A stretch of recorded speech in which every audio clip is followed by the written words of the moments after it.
Welcome to episode 4 of TWC Home Improvement podcast, but with a difference this time. They brought me on board. My name's Chris Dawes from Visual PR, and we're making this a bit more lively. It's via video. We're going to see what they look like now as well. I don't know whether that's good or not. Face for radio. Yeah, exactly. It's Ant and Dec. I mean, it's Joseph Heaton and Andy Hill, the directors from TWC. Greetings, gents. Hello. Nice to see you. Nice that, well, and everyone else gets to see you as well now. Yes. A little bit different to just the audio. Wonderful. And what's also different with this one, I've convinced you, I've managed to drag you kicking and screaming that this one, we're just going for something a little bit different to bring to life TWC and the characters that created it, because it's quite an interesting story. I mean, Andy, if I start with you, as I understand it, TWC started from very humble beginnings. Yeah, it started from the back of a van, basically. We got a little office in Base Point Business Centre, which is a tiny little room, essentially. Yeah. And then year on year, we grew it from there. We started off, I was knocking on the doors to book appointments, and you were going in to give quotes. So yeah, it was a very humble beginnings. What did the service involved at that point? So we were just supplying installation. We had a manufacturer back then that supplied us windows, and we were sort of measuring them up, getting the windows fitted for them, and then guaranteeing them for 10 years. Back then it was 10 years. Yeah. So we've always had one side of the business, which is the sales side, and then one side of the business, which is the installation side. Yeah. And then obviously they both kind of work in harmony. And actually, with each what's other. really sweet is you look back and you think how long ago that was. I'm pretty certain all of the installers still work here. Yeah. Wow. We had a couple of little teams back then, and I'm pretty certain that all of them still work for TWC all these years later, which is really good. That is really cool. Yeah. And so that was 12 years ago. 12 years ago, at the van. Yeah. So who was there at that point? Both of you? It was. So I started it originally, and then a couple of months later, we joined forces. Yeah. And then we had. Andy put the phone call in. Oh, I need you to help me. Yeah.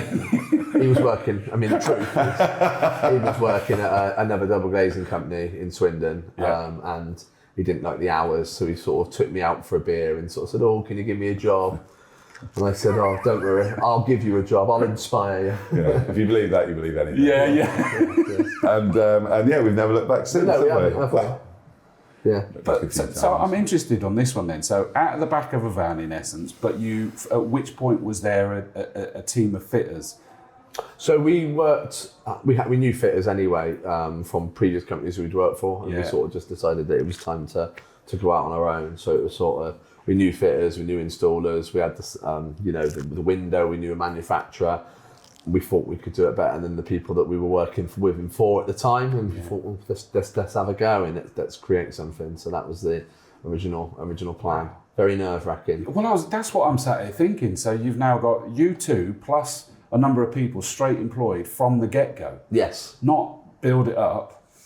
Yes, well, I suppose the inner work was started a few weeks before that, where we went out sort of to create the interest. Book some appointments, and then when we had the appointments and we'd made some orders with customers, then it was right, now we need the installers. Let's go and speak to this installer because he used to work with me and stuff like that, and work with you. So it sort of built up just gradually, very well. If I say gradually, it was really quickly. It's got to be very quick. Yeah, and it was obviously at the beginning, it was literally, we were selling jobs, fitting them straight away, making sure that we fitted that job and all that we could pay the wages. And it was, it really was hand to mouth at the beginning. And it was a case then of obviously we wanted to build it. And we had, I guess, ideas in our mind of what we could potentially get it to. But obviously it was anything like it is at the moment, what we thought it would get to. But it was just a case of getting by each week, But I remember sort of 7-8 years ago when we moved to, maybe even longer than that, to Woodside Road. We got to that big unit, we were going to have the little showroom downstairs, and then you had the big warehouse. I remember back then saying if we ever outgrow this place, we'd be doing really well. And then within sort of 24 months, we'd outgrown that place. Yeah, we had a laugh with the letting agent, and actually he said about the length of the lease. And I said, well, if we ever outgrow this place, and just never even thought that it was possible. Wow. And then, like Andy said, a couple of years later, it's like, okay, we need more space. We need the showroom, we need this, we need that. And that was the key thing, really picking up on this as a business story as well as a personal story. I mean, even the bit that I didn't know there, that you were out, you knew what you were going to create, but you had to go and get not just the interest, but actually close some sales before you then went, right, let's press that button, let's get the fitters on board. Then, a couple of months later, Joseph on board, and the two of you then pushing it together. I mean, it just is inspiring as well. I know that's never a word you've used around me, to be fair, because you guys are like salt of the earth and stuff. That's a compliment, by the way. That's a good comment. Thank you. That's all right. We're very humble. I mean, were you back at that time on the tools yourselves as well? No. So you got the experts on that? Yeah, we're more from sales background. Although we did spend 6 months learning how to fit windows. You did. Famously. And he now obviously brings it up most days, actually, Most hours, I'll be honest. Most hours, yeah. Make sure they know you can do it. Oh, yeah. Wow. I mean, for Andy, it's not so much, do as I say, it's very much do as you do. Again. But you do get to appreciate, therefore, A, the job that they're doing, and therefore, B, the marketing of the job that you as a company are providing. Yeah, definitely. I think it isn't something that I could go off and go, do you know what, I'm going to go fit my own. Yeah. No. Well, it was difficult for me because, obviously I'd never been in installations at all. So I wanted to make sure that I understood all aspects of our business. Yeah. Joe was very lucky because you got a GCSE and DT, didn't you? At A-level, actually. A-level, so you didn't need to go installing. You already had woodwork under your palm there, didn't you? So it's actually, if you go back to my old school and talk about the bird table that I made. It's still there, isn't it, I believe? No, it's not there anymore, but the legend of it is still there. So, the wind blew it down, it wasn't strong enough. Like Noah's Ark. Whereas the problem was you did home ec, so you're good at cooking. Yeah, fantastic cooking, sewing. I just unfortunately couldn't install anything, so I went out and learned. But, in all seriousness, it is that great sort of, in my opinion, it gives you that appreciation of A, what the guys are doing, and B, therefore, what you're able to make other people appreciate of the quality of your work. And presumably that's what you've always set out to try. You said about doing it better the way you were before, and I'm assuming that is the service that you're providing. Well, I thought it was everything, to be honest. When we started set up on our own, it was try and create a level of customer service where customers can get hold of us and make sure we're approachable, make sure that customers can always have a direct line to us. Obviously now you've got the operations managers and everything like that. It was just trying to be transparent, genuine, and provide a good service and a good window.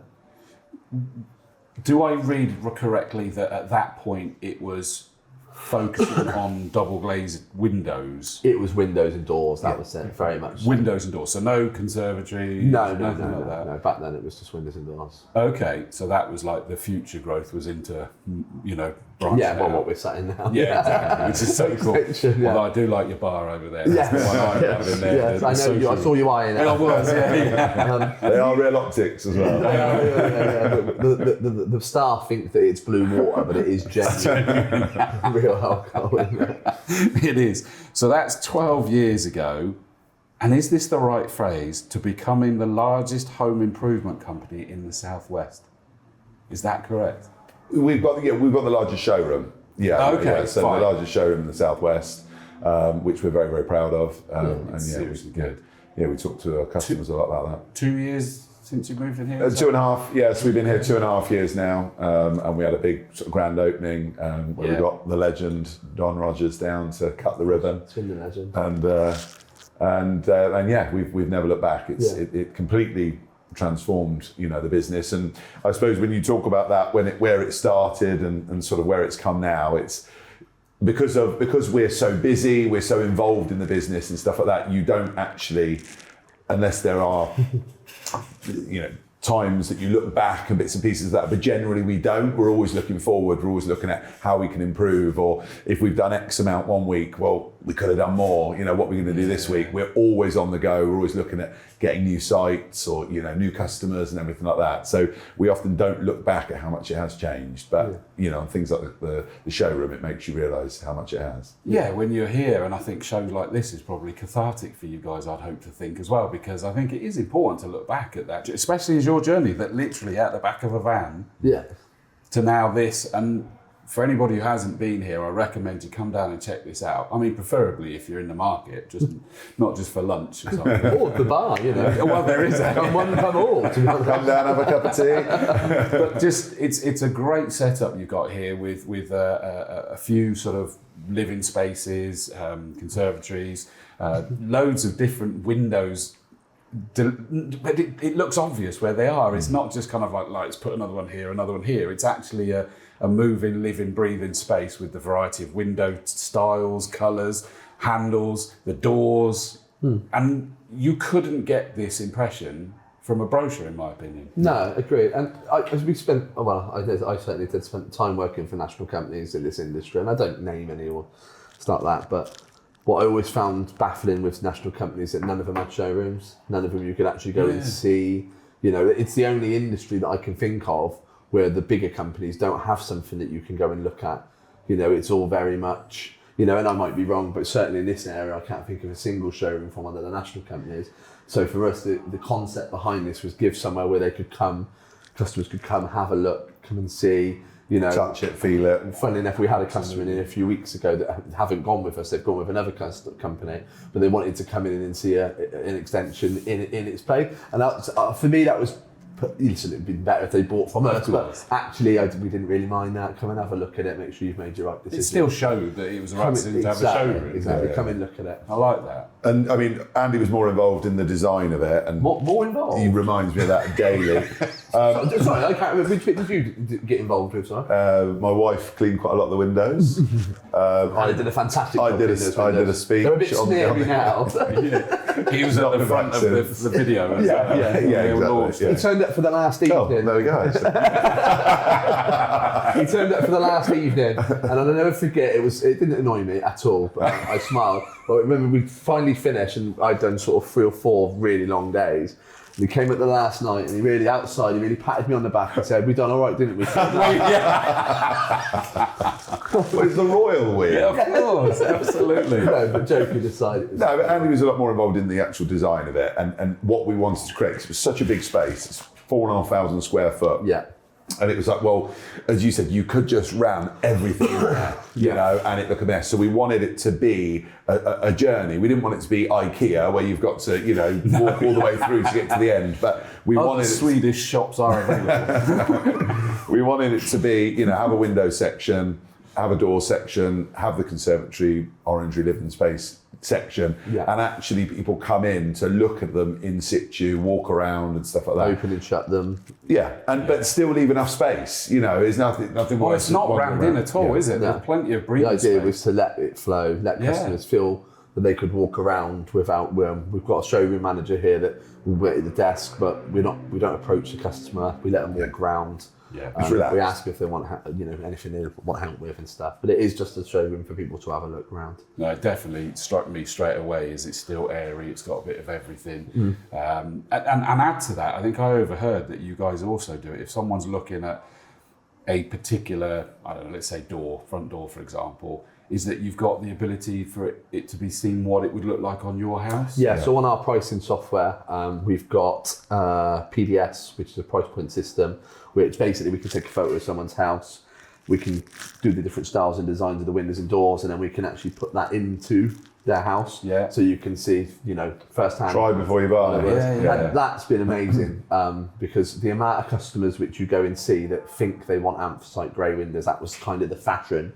Yeah. When you take the picture of their house, you put the anthracite windows in, and we've had so many customers go, actually, I don't want anthracite, I want this. They've got a particular colour of brick or something. Yeah, Oh no, I don't like that. Or So I went to go and see a customer, and I sort of got the brochure out. She said, "Yeah, you don't need to get that. I know what I want. Yeah. My friend's got a charcoal green door. That's what I want." I said, "Well, let me show you what it would look like. Just so you can see it." Yeah. No, don't need to. I said, "Well, I'll just So I showed it, and she said, I don't like it. And of course, her friend had a certain colour brickwork where she had a different, so the charcoal green just didn't go. Yeah. So we ended up doing a different colour, and much rather doing it at that stage than when we're fitting the door. 100%.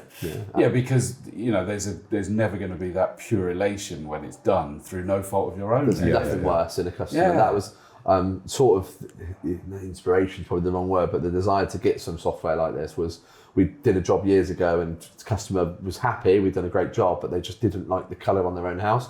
And there isn't anything actually more disappointing. It's heartbreaking. It's heartbreaking. Because you sort of realise, thanks. Your job was brilliant. do you like the job?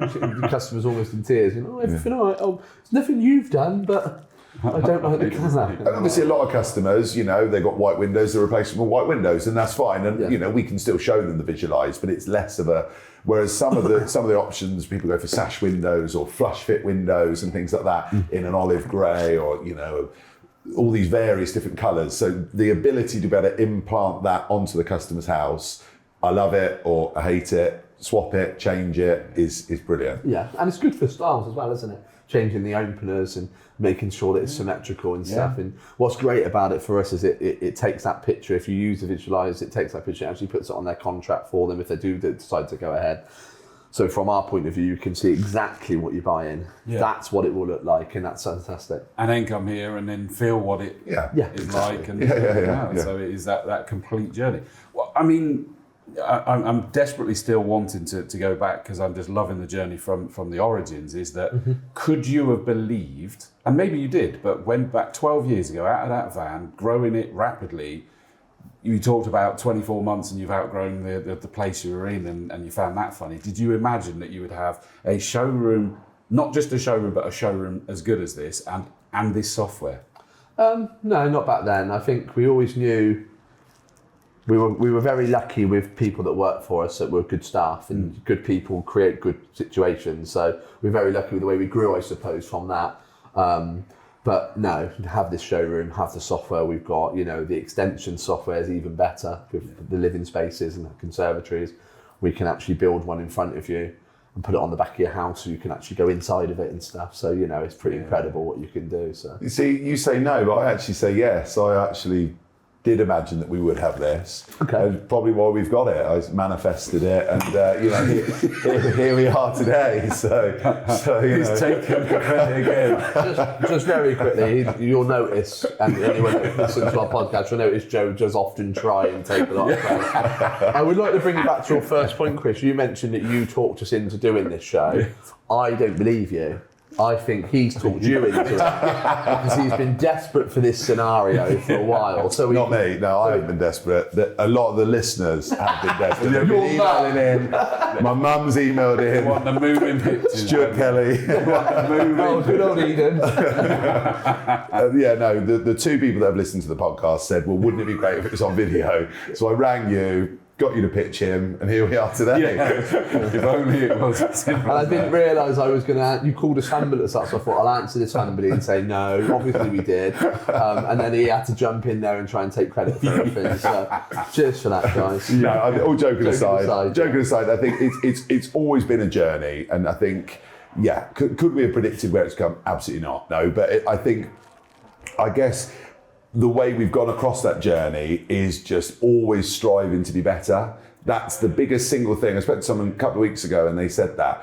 What is it, you know, that you guys do or whatever, you know, and as Andy said, it's a team of us. You know, we're all as important as each other. But what we've all done is we've all wanted to get better every day, every week, every month. So whether that be, you know, taking on a new member of staff, whether that be improving our social media or our website, or the people behind, you know, who get our leads, you know, our door canvassers, the guys on the phones, all the people that are involved in it, the installers, the surveyors.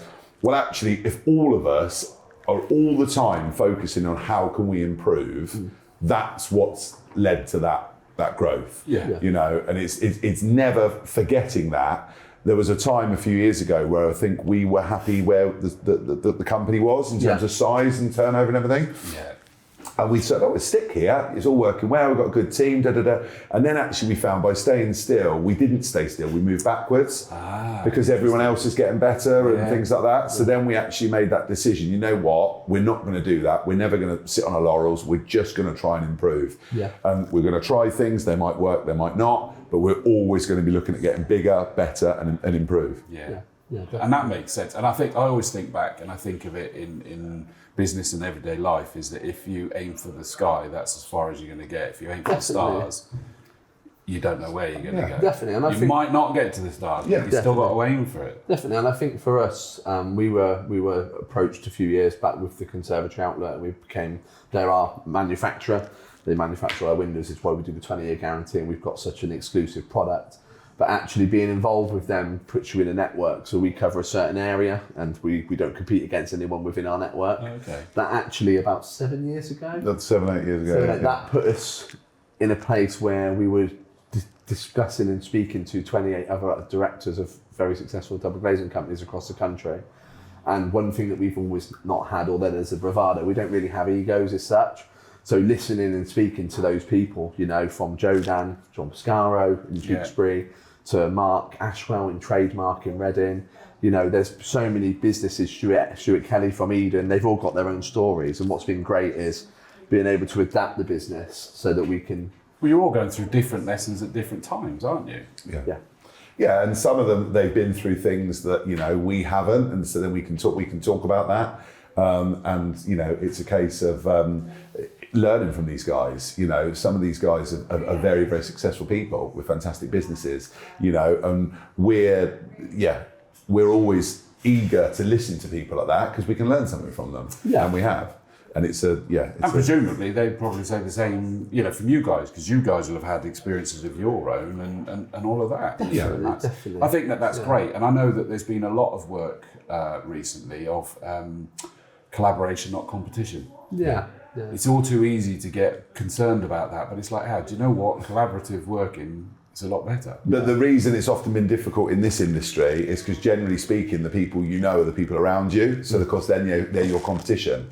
So realistically, like when we built this place, we couldn't have gone into another company in and around this area and said, could we come into your showroom and nick your ideas? You know, they would never let us. But the nice thing about the conservatory outlet model is, as Andy said, there's 28 companies, but they all cover a different area. So we were able to go to, went up to Clearview and looked at a couple of other companies. We were able to go into their showroom and get some ideas from there. The companies that are involved are so prestigious. Clearview have won the G23 Double Glazing Award twice on the trot. You know, and we're able to go into their showroom, have a look at what they do, and you know, so it's great to be part of it. Pick up the phone, you know, and if a situation arises that we've not dealt with before, or vice versa, we can pick up the phone, send out an email to the group and just say, look, we're having this issue on installation or sale or whatever it might be. And it's actually getting that wealth of knowledge of a load of other people that have walked and trodden that path. Which ultimately comes back to the goal that you had from day one, is that providing that level of service that you would want to receive. Definitely. That means you can't stand still because things change, technology change, products change. And to keep yourself abreast of all of that means that your clients are always getting what you would want to get. Well, I remember when we spoke about the product, and when we joined Conservatory Outlet, we were asked what we wanted from a product, and it was the longest guarantee, the most secure, the most energy efficient, the most, you know, the best locking mechanisms, the best hinges. We wanted everything that was the best in that window. And they then create that, manufacture that as the extreme window, and it comes with a 20-year guarantee. And for us, we want it to always be just in a complete league of our own with the way we guarantee, the way that we, you know, the product that we sell, the colours, the styles, everything. We just want it to be sort of in a league on our own. Because it's a pretty reasonable investment when someone's going to do it, to have that level of guarantee. It's often the second biggest purchase you'll make after your house if you change your windows and doors or out the conservatory. But the thing is, as we always say to customers, is that you can have the best product in the world. You can have a gold-plated window. If it's not fitted properly, then you might as well not bother. So one thing that we've always had, as Andy said from the very, very beginning, is we've always used all of our own installers. So the guys turn up in sign-written vans with the uniform, you know, and... Unless they're in a hire van. One breaks down on the way. And, you know, and what that does is a fantastic product, but it's fitted by experts. And that's the thing. You know, you can't have one without the other. And it's got to work in unison, and then you've got to guarantee it. If something goes wrong, 6 months, 6 years down the line, they pick up the phone and we come and fix it free of charge. And it's a one-stop shop. They come in here and they don't deal with anyone else. And to achieve that, what you need is low turnover of staff. That's all you need, and that's something that we sort of talk about a lot. Is this industry has got a high turnover of sales staff, a high turnover of designers, a high turnover of fitters, a high turnover of installation managers, high turnover of canvassers. And there's sort of this merry-go-round in the industry where some of the installers you'll meet have worked for 5, 6, 7 different. It's quite ancestral. What we wanted to do from the very start was not have that, because you can't be consistently good on your product if you've constantly got new fitters. So we're quite proud of the fact that we mentioned it earlier. All of those fitters are still, I'm pretty sure, still here. And all of our installers have worked here a very long time. I don't believe we've got anyone that hasn't been working for us for at least 2 years now on installations. And it's just about keeping them happy, making sure they're looked after, making sure that they're safe. Well, from my side, that kind of smacks even, from a more a consumer side of it, is that you go, well, that means they're happy with the product, with the service, with the backup, with everything. Not just how you're treating them, but, and you guys can speak from experience of what you said about the beginnings. You're going, I'm not happy with how that's being done. And either you go to someone else or you start out on your own if you're crazy like you guys. But they're not, they're staying here. I mean, that's we ask customers to choose us. So we'll go and see a customer. A customer comes into the showroom or we go into their house, we show them what we do and we ask them to choose us over someone else. And they've got to decide whether that's the right decision for them based on all these things we're talking about, the window, the product, the showroom, the guarantee, whether they do payment options, whatever it might be that's made them think, you know what. But a big thing for us is the reviews. We have over 1,500 reviews across Google and Trustpilot, and we're 4.8 and 4.7 out of 5 stars, which we're really, really proud of. But actually, as well as we're asking the customers to choose us, essentially that's what we're doing with our staff as well. They work here, well, we've got to keep them happy, motivated, driven, and they've got to choose to want to work here, because if they don't want to work here, they then don't provide that level of service that customer's expecting. And that's why the whole thing works together. It's like the opposite to a vicious circle, isn't it? Yeah. Some of the office staff have got to be happy because they're our family, like my mother-in-law works here. Really? Yeah. My father-in-law works here. Oh my word. My sister-in-law works here. If my wife ever leaves me. That's a good point. That is a very good point indeed. I keep looking at the banner that's behind us over there, Extreme Collection, and I saw that I was driving back from Bath yesterday and I saw one of your vans on the motorway, and it was again the big thing about the Extreme Collection exclusive to TWC Home Improvements. What's that? So that's the Conservatory Outlet's manufactured window. Got you. That's what they have produced, and it's actually trademarked. And it's their window, their extreme top of the range window. It's the only window we sell at TWC. We don't sell anything. And I'm looking extreme security, extreme comfort, extreme style, extreme warranty, extreme peace of mind. Yeah. And the only way you can get this, we say this to every customer we go and see, the only place, or the only way that you could get the extreme window in your house other than from us, is if you pick your house up and put it in a different postcode, because it is a bespoke product which is completely exclusive to us. So if Bob the builder down the road wants to do your windows, then obviously he goes to Come on, Bob, that was better. he goes to a trade counter and he gets a window that anyone else can buy and sell. Our product is exclusive to us, and you can only get it from TWC or one of the other 27 other conservatory outlet dealers. That makes sense. Has that been fundamental? I mean, I think I've seen figures that, as you, from a turnover perspective, gone from something like 2 million to 9 million turnover. Has that been a big element of that, do you think? Yeah, I think the product's always really important. I think the belief in the ability to grow is important. Yeah. Being adaptable, obviously, we grew through COVID. A lot of companies didn't. That's right, I remember you telling me that. Yes. That's mad. Well, I was busy at home thinking of a way to save the business. Joseph I went semi-viral on TikTok, so he was doing TikTok, and this is a true story as well. I actually once rang him to tell him some really important news about something that we've been working on, and Joe had kept hanging up the phone, and when he finally answered, I was going to kill him. But when he finally answered, his attitude was like, what do you want? I'm busy doing a TikTok. And I always remember that night he put the TikTok on, and it was that stupid one where everyone was doing the synchronized dancing. And him and his lovely wife Hannah. Stupid. Thousands of views. Around 1,000 views. 1,100 and most of them, if you count it. Most of them were your mum. No, that was 1,100 unique views. So she used a few devices. whilst he was hitting pans hands in the kitchen and shutting drawers and dancing. We were busy. Joking aside, we were busy. We knew when we shut down for COVID, obviously, but the first time everyone shut down, we knew. I thought what really frustrated me was it was the first time ever in the human history where everybody was actually at home going, "Oh Christ, this door's rubbish," or "This window's rubbish." Or I haven't got enough space. And then of course people were bored. They were going online and they were requesting quotes. And we made a really early decision that when it shut down, it was right, are we going to continue with the advertising and be confident in our ability to adapt, or are we going to strip it back? And we decided that no, we're going to continue to advertise. So we actually continued advertising the whole time. And the quote request coming into our inbox was heartbreaking because we couldn't do anything about it, and it was just bing.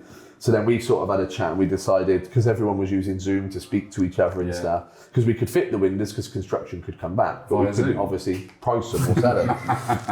So we decided, we made this presentation so people could see the window on Zoom, you could show them around. We had this little tool online, you could measure a picture and get it, not exact, but close, and then you were able to price. And as soon as, obviously... Tell them how that came about, though, because obviously Andy and I came back, and Andy made me come back on my birthday, which I thought was quite nasty. So not only did it cut short this very short TikTok career, we came back... In my defence, I've let you do this. I'm going to do a dance. Blinded by the lights. And so basically both of us said, well, we'll sit an appointment. So we had this idea, right, let's sit it on Zoom. We can do what we do in customers' houses and do it on the screen. So we both separately sat an appointment, and it was a complete car crash. I sold mine, I'd like to point out. Did you? That's a lie. He told me you sold it. He cancelled. But yeah, and honestly, we were sort of on the screen like that, trying to show this customer the window, trying to explain what it would look like, and honestly, it was awful. We came off, and this is terrible. And fair play, you know, a bit like the showroom. Andy was more influential in creating the... You'll notice this is a bit of a theme. We'll get to the next bit. And so he created, in 24 hours, a fairly crude, basic version of what we then created sort of later, which was taking our demonstration and put it on screen with a couple of videos and pictures and bits and pieces like that. And the following day, I sat an appointment that was an hour and 20 minutes down the road. And within an hour, I've measured all the windows, gone through it all, worked the price out, taken the deposit, booked the survey, put the screen down, and I worked out that if I'd have left at the start of that meeting, I wouldn't have even made it to the customer's house, and we'd sold it and booked the survey and everything. And the customer wanted to place an order, didn't they? And it opened up then an incredible thing where we were able to sit 80% of our appointments on Zoom, well, 100% at one point, but then it went then down from there. But we were just able to sit so many appointments. So before, where it would take an hour and 15 minutes to get to an appointment, you could just sit them one after another, one here, one there, and it was unbelievable. I mean, it goes to show. I mean, any industry can really advance with technology. Even ones. I mean, let's be honest. Windows and conservatories. That's probably not an industry that's going to get with. Technology is an easy thing to start thinking, but you guys have kind of gone, well, no, you just did that in a time with a need, and you're able to come up with it. You've got the software that you're on about where we can see it on our house. It's like, no, technology does move in any industry. Well, in this room, this actual room, within the next 6 months is going to become a VR experience where you'll be able to design a conservatory, and then you'll be able to come in to this room and you'll be able to go into your own conservatory, open the windows, open the doors, you can see the space. So that's what's planned for this room. We're not far away from it either. That's really, really good. 6 months. I love this one. What you can't see, I don't think, on the cameras is you got the lovely skylight. Lantern skylight. Lantern skylight. It's so nice, really is. I mean, you get a lot of natural light in this. You wouldn't believe we're actually indoors as well. It's just such a nice one. So that really sort of shows that the growth, I mean, for me, I'm just hearing all reasons why the growth is there. It started from the beginning that your focus was that, hang on, I would want to be treated better than this. And so you set about treating people how you would want to be treated. You have looked after the staff. and made sure that there's longevity so that the customers are getting that longevity from the team staying together. Technology, you've moved with that, whether it's TikTok or demonstrations. I mean, I just want to give Joey all the credit for TikTok. I've had no part of that, no fair play. I've never done any TikTok videos myself. And I suspect never will. No, I can't imagine it. Although my daughter Ruby once did something that really annoyed me. Do you remember? Oh, I loved it. So my daughter was very young. She's I'm still not speaking to her, but she's 23 now. She had my phone, and she noticed she was on TikTok, and she noticed Joey had done a video. And she went all through Joey's TikToks, liking all the videos. From Andy's account. No. So basically, Joey still probably got the photo. Correct. It's my background on my phone. And so the first meeting we had back, we did it on Zoom with all of the staff, and we were like, right, guys, they were coming back. We had 7 weeks off. Basically, you could put a set of background. Yeah. I obviously screenshot it. It was Andy liked your video. Andy liked your video. Andy liked your video. So I had that, which he's never been able to live it down since. So he says he doesn't like it, but evidence. When I found out, he rang me and said, "Why?" He said, "Oh, I noticed you like my videos." I said, "I don't like your videos." Ruby, have you liked Joey's videos? And she was like, "I thought he was your friend." I said, "You thought wrong." More colleagues. That's a necessity.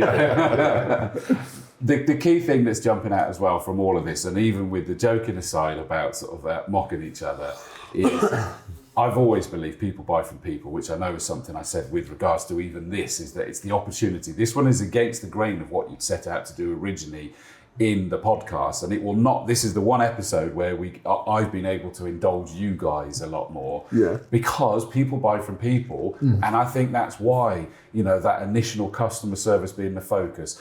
Even joking aside, the TikTok letting people to see personality of the brand, of the people, and things like this. And hopefully, this video is sort of like provided that opportunity. And if you're listening back on it, the podcast, of course. It's better if they're listening back, because then they don't get to see us. It's much more attractive proposition. Just for that, if you're listening, I can say that we look like a mix between George Clooney and The Rock. I think for us it was about, I don't think we necessarily meant to do it to start off with, but it was about building a company, that we were proud of, but that was in our image. And what we want, and listen, you'd have to speak to the staff to see if we have achieved that, but what we always wanted, somewhere that people want to come to work, they want to feel proud of it, they want it to do well, they want themselves to do well, but they also want to have a bit of fun doing it. We've got no issue with people work hard and play hard, and I know that might sound a bit cheesy or a bit of a cliche or whatever, but it's true. Always give me the equivalent. If you come in and you just, there's no personality, there's no fun with it, then, you could be anywhere. Whereas hopefully people, can see that actually we all want to achieve a very high standard, but we want to do it with having a laugh and having fun with it. Do you get to have that same philosophy with clients? I mean, I guess you've got to read a client, haven't you? It's like, if you just need to be professional, but surely I'm thinking like I would have a riot with you guys if you come out doing stuff. Yeah, we've had some really fun moments with customers. Yeah, we had a customer once try and drive the digger at night when they were drunk. I'm not going to name any names. You know who you are. But also, what we actually do though is quite unique, because we go into, obviously we've got the showroom that people can come to us if that's what they prefer, but most of the people we go and see, we go to their house. And actually, when you're in a customer's house, it is quite intimate. You sat on their sofa, you're drinking their tea, you're talking about anything other than the windows and stuff like that. So we do get to know our customers quite well. We pride ourselves on the fact that we get a lot of repeat business. We get a lot of customers that come back to us and stuff like that. So it's the ethos within the company is that we're local, we're family run, we use all of our own guys, we're not a pushy sales company, we're not some national sales company, we are what we are, we're a local family run company that try and do a fantastic job. And hopefully that comes across, and you've only got to look at our reviews to see that is successfully coming across. But actually when our guys go and sit in that customer's house, it's building a relationship. And a lot of people... Exactly. And a lot of people, you know, some people, they take the quote and thank you for your time and we never see them again. Others say, yeah, great, we like it, we want to choose you. And that's fine. And that's what the service that we provide is. Yeah. It's a free, non-obligation price. And you become quite friendly with customers. And when we build living spaces and extensions, we offer a service that's quite unique. We basically put you in a WhatsApp group with us from the moment you place the order to the moment that the job's signed off and completed. All your documents will go into that WhatsApp group, and it gives you access to one of the directors, your project manager, your installation manager, and it's 24-hour access. Obviously, if you message like that customer did on the digger at 3 a.m, you might not get a response till 7. Yeah. But what that does is it enables you to start to get to know customers. Because the truth is about a customer is they just want a good job. Yeah. And what a lot of customers sometimes some companies don't understand is we just want to do a good job. So when you do a job with a customer, you're a team, and sometimes things are going to go wrong. But obviously, if we're all working as a team, then those things get resolved a lot quicker. Yeah. So by having that communication with somebody, if there is something you notice, because customers, especially on an extension, they're out working till 6 o'clock in the evening.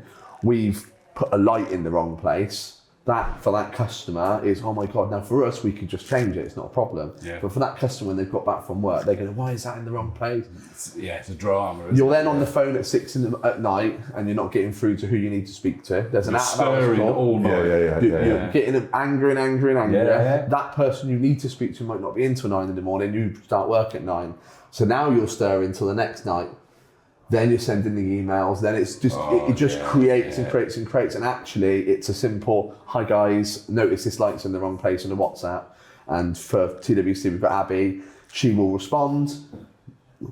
We send the electrician back. It's just easily sorted. Yeah. And that for us is really It's the communication, isn't it? It's, you know, we interviewed a load of our customers, you know, and said, what is it? We want everything, good, bad and ugly. What do we do well? What could we improve on? And this is a few years ago, and the one thing that probably stuck out was communication. Yeah. You know, we were surprised by that. We email them, we ring them, we got 24-hour calls that you can do this and do that, But actually, for some people, depending on how their working life is, like Andy said, they might not be in while our fitters are there. Well, why have they done this? Why have they done that? There might have been a reason for it. What we can do with the WhatsApp group is communicate. You know, your plasterer's broken down. He's not going to be there till tomorrow. Fine. They then don't come back at 8 o'clock tonight. The plaster was supposed to be done. You know, and also what would often happen, we'd speak to, you know, the husband or the partner or whatever it might be, explain what was going on. But of course, then they go out, the other one comes home and they start, you know. What's nice about it's communication, not just from us and them, but actually within everyone. And we started doing it with our larger window installations as well on the back of the success of the it's been fantastic. of the living spaces, and it's been brilliant. It's been a game changer. It really has, and it's something that we're currently developing a CRM system for our whole business. Yeah. And we're hoping to integrate this type of technology with an app that a customer can download, and it'll be their TWC app. And on that app, they'll have their building regulations, their planning permission, all the documents will just be on there for them for the future. They'll also hopefully be able to book service calls and stuff like that, but that's all under development. But the idea is just to provide a complete customer journey that they're happy with. Because ultimately they just want a good job. Because happy customers recommend us, and that's what we all want. We all want that. Yeah, it is. No, 100%. And listen, we'll not always get everything right. You know, that's perfect, impossible. But I've always said, and I had experience in the summer where I won't name them, but a travel company let us down badly, and I'm sure it wasn't. You know, it wouldn't have been deliberate. Of course not. No. Something would have happened, but nothing was ever communicated. And it just got worse and worse and worse, and we were fuming. And we actually got more back than we spent on the holiday in the end, because there was all sorts of compensation that they had to cover. And we were fuming. Plus, 12-year-old daughter's upset because we're supposed to be on holiday and all of this sort of stuff. And it's like we watched another travel company while we were in the airport have an issue. I don't think it was as big an issue, but it was still an issue. Communicated everything with the clients, with the passengers. Everyone knew what was happening, why it was happening, how it was going to be resolved, what the worst case scenario, what the best case, and watch them, and they were kind of like, oh, it's a bit of a nightmare. Back down the spoons again we go, and they enjoy it. But and we were there going, well, what's happening with us? We don't know what's happening, and it's that communication breakdown It ruins it. 2 and 2 becomes 0 or 100. Simple as definitely. that. And you've got to have a backbone. That's the biggest thing. Yeah. You know, our guys and girls, Abby, bless her, sometimes she is delivering some really bad news to a customer because something that's out of our control has happened, or something that could be within our control has happened. Irrespective of whether it's our fault or not, it's a problem that can't be resolved that day. And you're delivering bad news, but for me, you've just got to deliver bad news. Pick up the phone and make the... Don't do a WhatsApp in that moment. If you're delivering bad news, speak to the customer, explain what's happened, and accept they're going to be frustrated. And I think we've got really good at under-promising and over-delivering, because that's something you learn from years of doing it yourself. Back right at the start, we probably over-promised. Massively. You know, we can do this, we can do that. We'll get that done in 2 weeks. And you genuinely... Everything went right. Genuinely wanted the service department to only be with a maximum of a week before they could fix any resolution. That was our genuine set-out goal.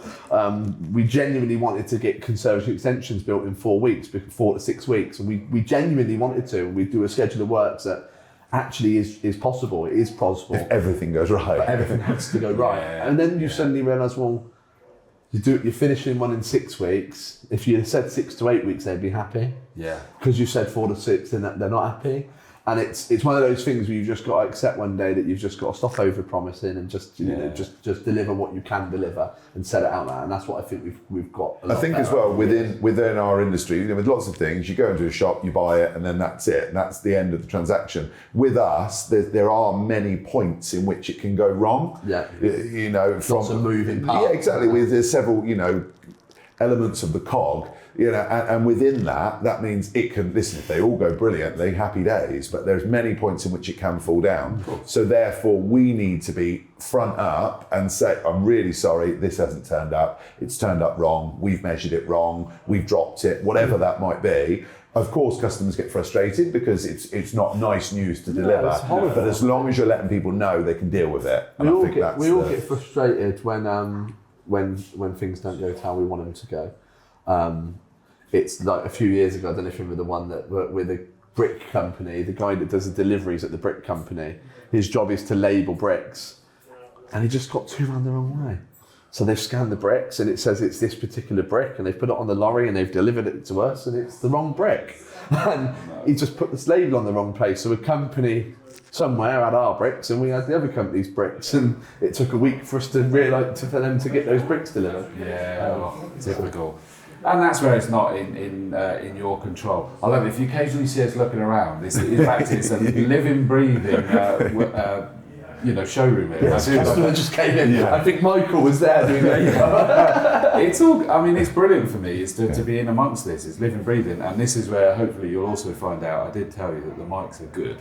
Yeah. And we won't actually pick up any or most of. So you might not have had to do that. No, exactly. And it might get cut. We don't know. But for me, it's just it's real. It's why you shouldn't work with kids, animals, and showrooms. And that's the thing that we encourage people, whether they're at the start of the journey, whether they've placed an order, whether they're thinking about getting a quote, whether we fitted it, whatever it might be, we encourage people to come down to the showroom and utilise it. It's open 7 days a week. There's always someone in here, that can bounce ideas and questions off. There's even a silly bloke thing that you wanted now, isn't there? Well, I wouldn't call it silly, yeah. We've got one of those sort of dancing men out the front. He does a good impression of it. Yeah, he did that earlier and I knew exactly what he he's been doing that for about 4 years, one of those.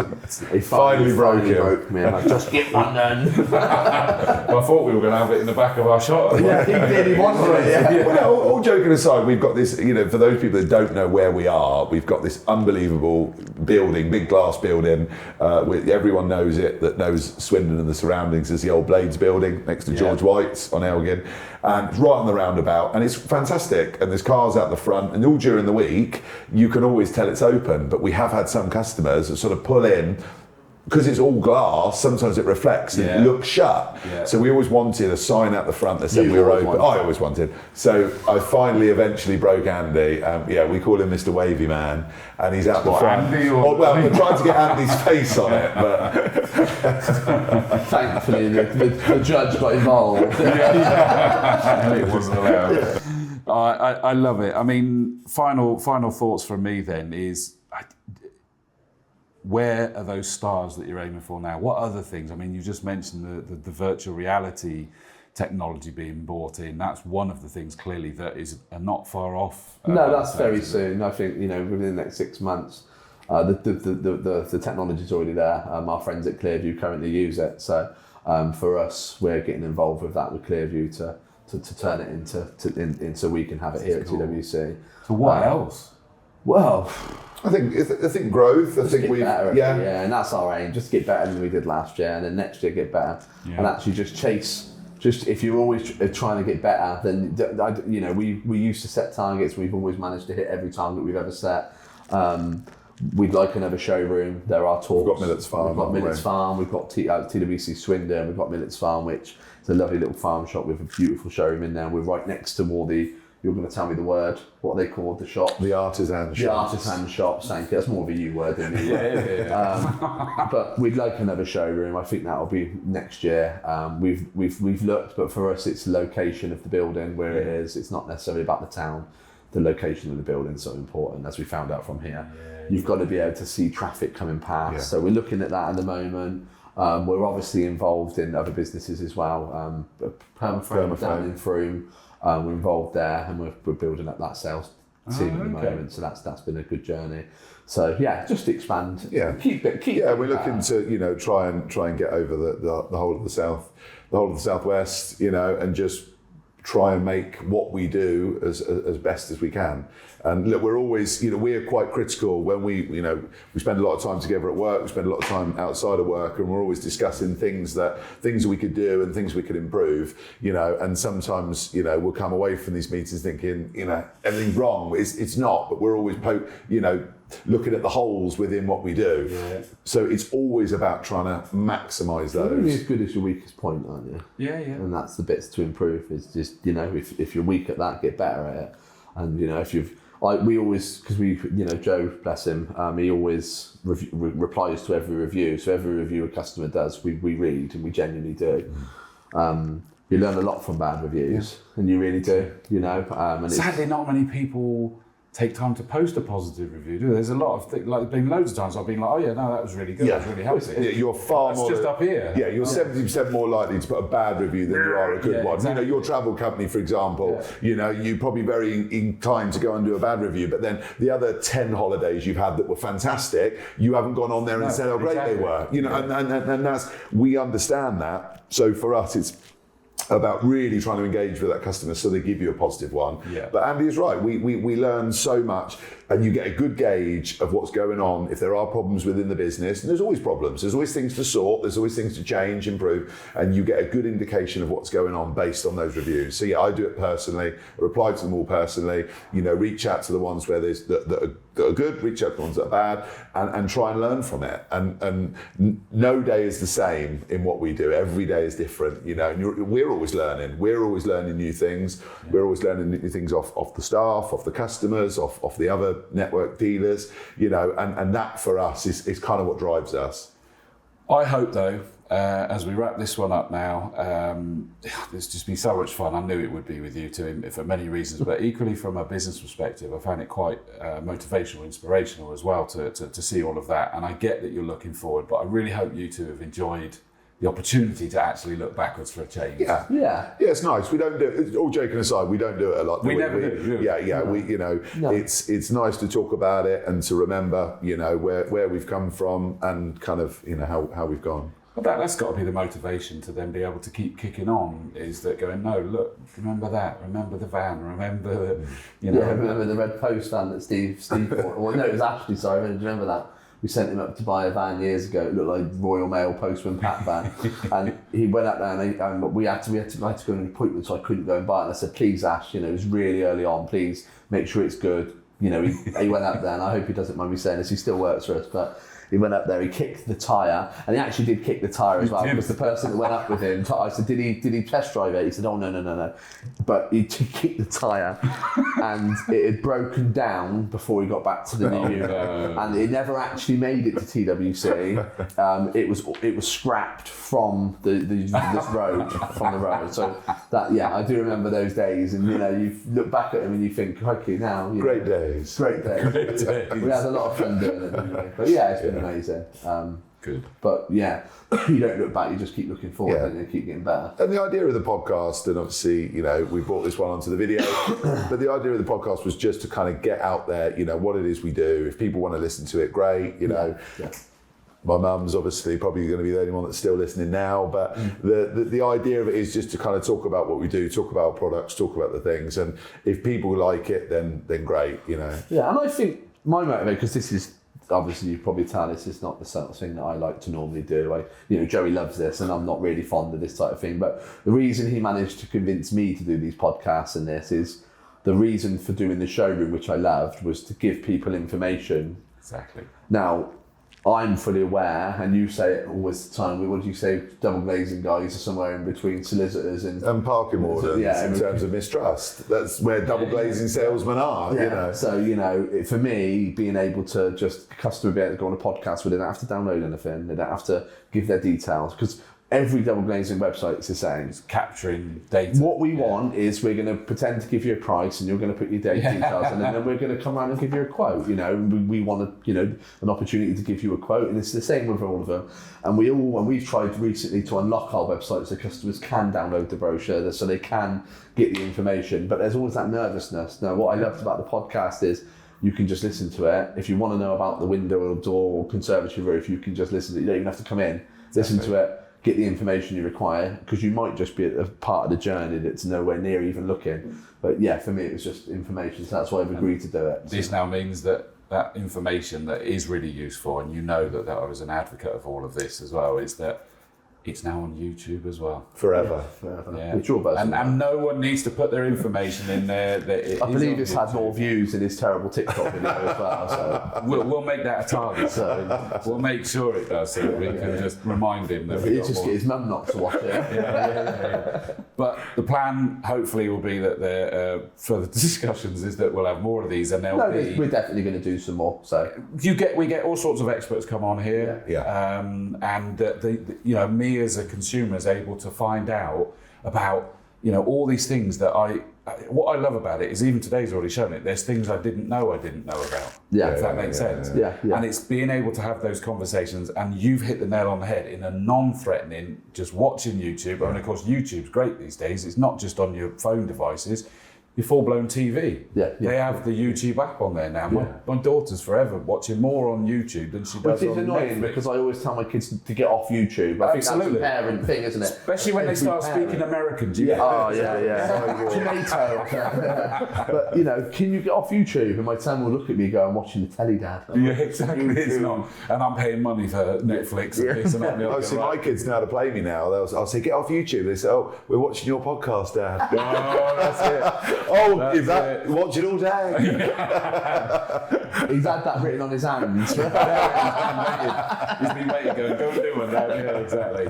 On that note, guys, thank you so much for today. I hope everybody's enjoyed catching up with these two. It's just been brilliant. It's probably been even more fun than I thought it was going to be. I knew it was going to be. I just didn't know what to do with my hands. So I apologize. But well done, absolutely brilliant. Thank you. So well done. That was episode 4. Hopefully, we'll see you next time. Cheers. Thank you. Cheers.